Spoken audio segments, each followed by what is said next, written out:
Assalamualaikum warahmatullahi wabarakatuh. Bertemu lagi di pembelajaran tematik ya.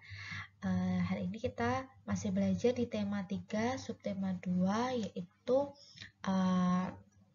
IPA dan matematika. Langsung aja ya.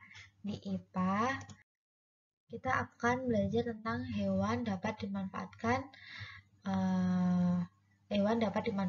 Kemarin kita juga sudah menyinggung atau mau sedikit membahas tentang pemanfaatan hewan.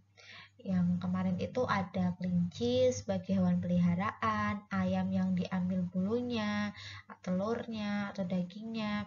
Habis itu sapi yang dapat bisa dimanfaatkan kulitnya, daging dan susunya. Terus banyak banget contoh-contoh yang lainnya. Di sini hewan dapat dimanfaatkan sebagai pertama bahan makanan kayak tadi, sapi diambil dagingnya, terus ayam diambil telurnya, atau kambing juga bisa diambil dagingnya. Yang kedua, hewan dimanfaatkan sebagai obat-obatan. Hewan dimanfaatkan sebagai obat-obatan itu contohnya adalah hewan cacing. Nah, yang ketiga yaitu dimanfaatkan tenaganya. Contoh hewannya itu ada kuda, kerbau, atau sapi. Kuda dimanfaatkan untuk menarik delman. Kalian pernah kan pernah lihat delman atau menaiki delman. Yang kedua yaitu untuk membajak sawah. Jadi dulu kalau membajak sawah itu belum memakai alat seperti sekarang memakai mesin, tapi dulu membajak sawah menggunakan kerbau atau sapi seperti itu. Di sini ada contohnya, yaitu contoh gambar salah satu contoh hewan yang dapat dimanfaatkan. Pertama ini ada gambar ayam.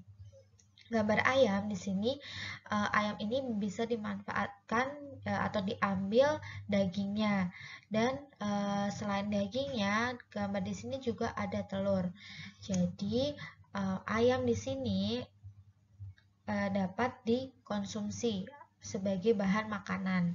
Yang kedua dan ketiga ada contoh yaitu ikan. Di sini ikan koi ya, di sini. Ya, ikan koi di sini sebagai hewan peliharaan.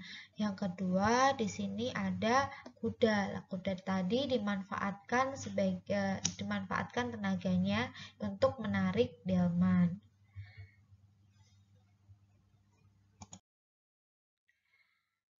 Oke, peran hewan dalam menjaga keseimbangan alam, yaitu pertama contohnya ada kupu-kupu membantu penyerbukan tanaman, dan ini bermanfaat untuk kelestarian tanaman. Jadi kupu-kupu dapat membantu perkembangbiakan suatu tanaman, jadi tanaman dapat berkembang menjadi banyak. Yang kedua itu ada ular pemakan tikus. Jadi tikus di sawah tidak berlebihan. Kalau tikus yang di sawah berlebihan, kemungkinan besar tanaman padi akan dimakan tikus. Akan dimakan tikus. Jadi keseimbangan alamnya tidak terjaga. Kenapa kok bisa banyak tikus? Kemungkinan ular itu diburu. Jadi kalau ular semakin diburu, tikus semakin banyak, sehingga merusak padi, dan petani gagal panen. Kalau petani gagal panen, kita pun juga susah, yaitu mencari beras. Jadi keseimbangan alam atau keseimbangan ekosistemnya kurang berimbang atau terganggu. Oke. Bagian-bagian tubuh hewan. Kalian bisa lihat di sini ada ikan, atau kalian juga bisa buka buku pena kalian halaman 178. Di situ juga ada gambar ikan dan kucing. Coba kita lihat di layar ini ya. bagian-bagian tubuh dari ikan. Pertama di sini ada mata. Tentunya mata berfungsi untuk melihat lingkungan sekitar. Terus sisik. Sisik ini sama halnya di manusia itu adalah kulit. Nah, sisik di sini juga, sisik ikan juga berfungsi sebagai pelindung tubuh dari ikan tersebut. Ketiga, ada badan yang ramping. Badan ramping dari ikan ini yang memudahkan ikan bergerak di dalam air. Yang keempat, ekor untuk membantu pergerakan di air, dan sirip untuk berenang, dan insang itu seperti paru-paru. Kalau di manusia paru-paru, kalau di ikan itu insang, berfungsi untuk bernafas. Terus di sini juga ada gambar kucing. Kucing telinganya itu berfungsi tentunya untuk mendengar, mata untuk melihat, hidung untuk mencium bau, misa atau kumis yang pada kucing itu berfungsi untuk mengetahui keadaan sekitar, jadi untuk kepekaannya. Dan ekor untuk keseimbangan, jadi kucing juga butuh keseimbangan, yaitu terletak pada ekornya. Habis itu rambut, ada kaki, tentunya sebagai alat gerak atau sebagai alat untuk kucing itu berjalan. Oke, ciri-ciri dari serangga. Kalian pernah kan melihat banyak serangga atau macam-macam serangga di lingkungan sekitar kalian. Kalian juga pernah menjumpai atau bermain dengan serangga itu. Nah, ciri-cirinya apa sih serangga itu? Ya, pertama, tubuhnya tersusun dari 3 bagian. Kita coba lihat ya di sini. 3 bagiannya itu seperti gambar di sini, yaitu ada kepala, habis itu ada dada, habis itu ada perut. Jadi tersusun 3 bagian itu kepala, dada, dan perut. Ciri-ciri serangga. Yang kedua, memiliki 3 pasang kaki. Yuk kita coba ya lihat 3 pasang kaki. Nih kecoa ini yang terlihat nih 1, 2, 3. Berarti rata-rata ciri-ciri dari serangga itu memiliki 3 pasang kaki kurang lebih. Yang ketiga yaitu memiliki sepasang antena. Antena itu kayak ini. Ini loh antenanya seperti ini. Jadi depan kepalanya itu punya kayak apa ya, antena itu ya. Punya antena, sepasang antena. Habis itu memiliki sepasang sayap. Kecoa juga memiliki sayap karena kecoa juga bisa terbang. Habis itu atau apa ya ini?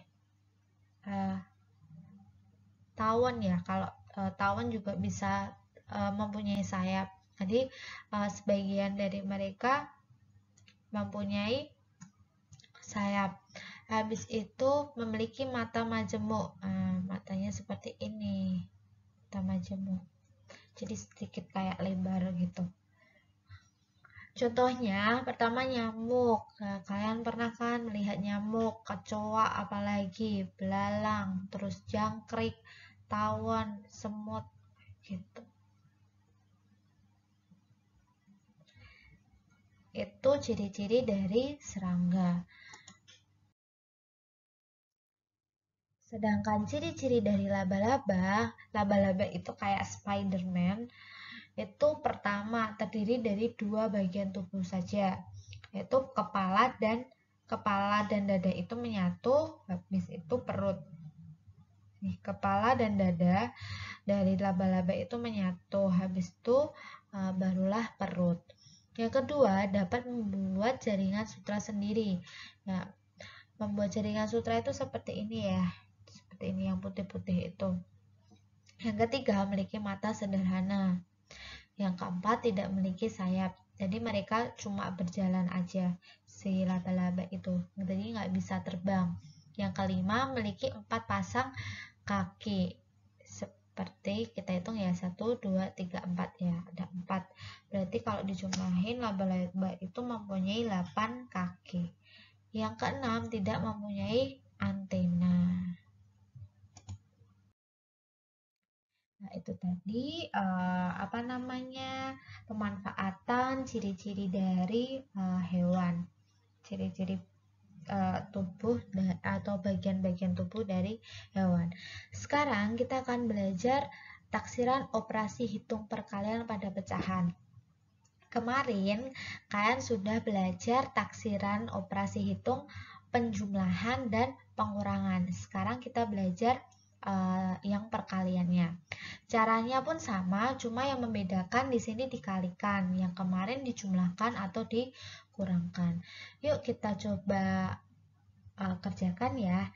Di sini ada soal 3 1/15 dikali 2 dikali 2 4/5. Caranya sama ya. Kalau kalian belum bisa membulatkan, kalian bisa membulatkan secara langsung, kalian bisa menggunakan namanya apa? Garis bilangan. Coba 3/15, kita cari dulu 1/15 nya. 1/15. 1/15 ini mendekati apa sih? Nah, kalau di sini tak kemarin itu 0 ya. Terus sini kita tulis 1/15. 1/15, 2/15 gitu ya. Sampai di sini sampai 15/15. 15/15 itu adalah 1. Jadi 0 sama 1. 15/15 itu 1 ya. Sekarang kita lihat 1/15 itu mendekati 0 atau mendekati 1 coba. Mendekati yang 0 ini atau mendekati 1. Posisinya 1/15 kan di sini. Ya kan? Berarti mendekati 0. Berarti 1/15 kalau dibulatkan itu 1. Terus 3/15 jadinya gimana? 3/15 berarti kita turunkan ya 3-nya. Kita tulis dulu 3. Terus ditambah berapa? Kok 1 sih? Ini berarti 0. Sini 0, bukan 1. Tadi kan yang dekat, sini 0 ya. Berarti 3 ditambah berapa? 3 ditambah 0. 3 ditambah 0 berarti 3. Oke. Sekarang kita cari yang 4/5. 4/5. 4/5 sama dengan berapa? Kalau kalian masih bingung secara langsung, dibuat garis bilangannya. Di sini angka 0, di sini angka 1. Coba 4/5 kita tulis ya, 1/15. Terus ini 2/5, 15, 2/5. Tadi 1/5, 2/5, terus 3/5, terus 4/5, terus 5/5 itu 1 sini. Berarti ini 1 gini ya. Nah, sekarang 4/5 ini lebih dekat ke siapa?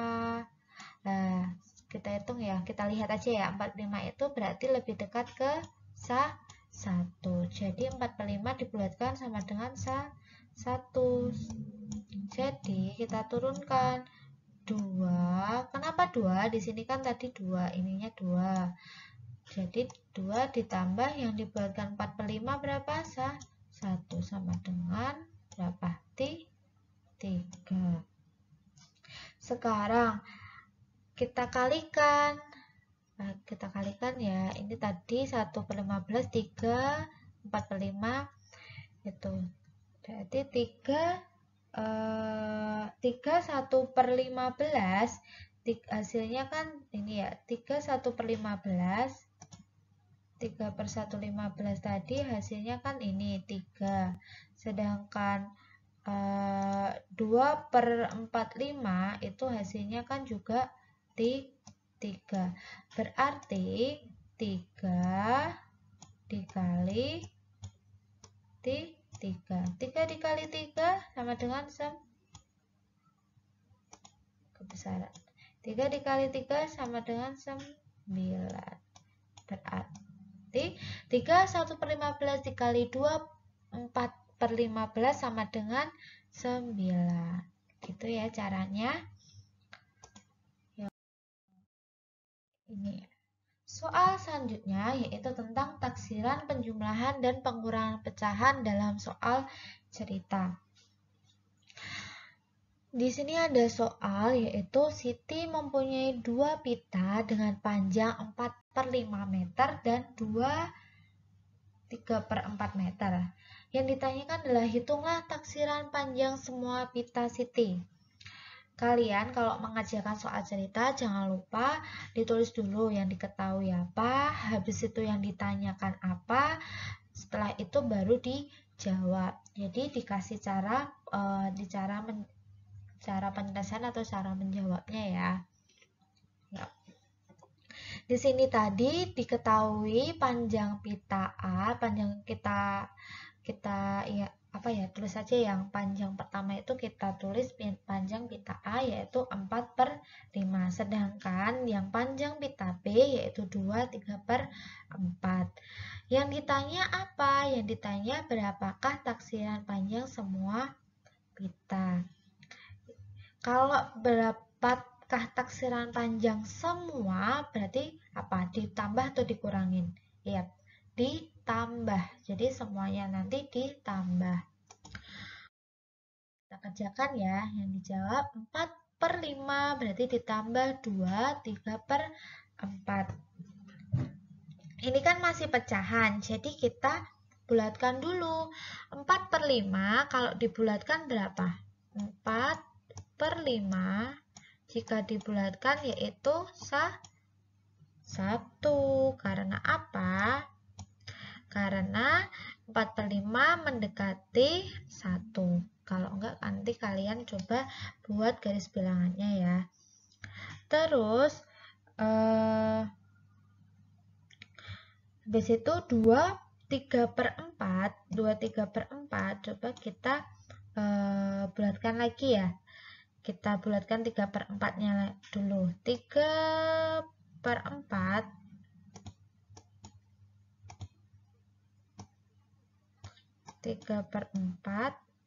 kalau dibulatkan berapa? Kalau dibulatkan juga 1. Karena dia lebih mendekati 1. Nanti coba garis bilangannya seperti ini tadi, kayak ditulis 1/4, 2/4, 3/4, 4/4. 4/4 berarti 1. Di sini 0. Berarti 3/4 kan lebih mendekati ke 1. Ya, itu loh. Oke. Sekarang kita turunkan 4/5. 2. Kita turunkan ini dulu ya. 2 ditulis dulu, terus ditambah 3/4 berapa? 1 sama dengan 3. Sekarang kita coba jawab. Tadi 4/5 berapa? 4/5 1. Habis itu ditambah. Kenapa ditambah? Karena ini tadi ditambah. Terus 2 3/4 jadinya berapa? 2 3/4 Kak tadi udah dibulatkan jadinya 3. Jadi 1 ditambah 3 4. Jadi ini tadi hasil dari 2 3/4 itu 3. Ini tadi. Terus hasil dari 4/5 1 pembulatannya. Gitu. Oke, anak-anak. Cukup sekian penjelasan dari Miss Nindi. Semoga kalian mengerti ya. Thank you for your attention. See you di pembelajaran tematik selanjutnya. Wassalamualaikum warahmatullahi wabarakatuh.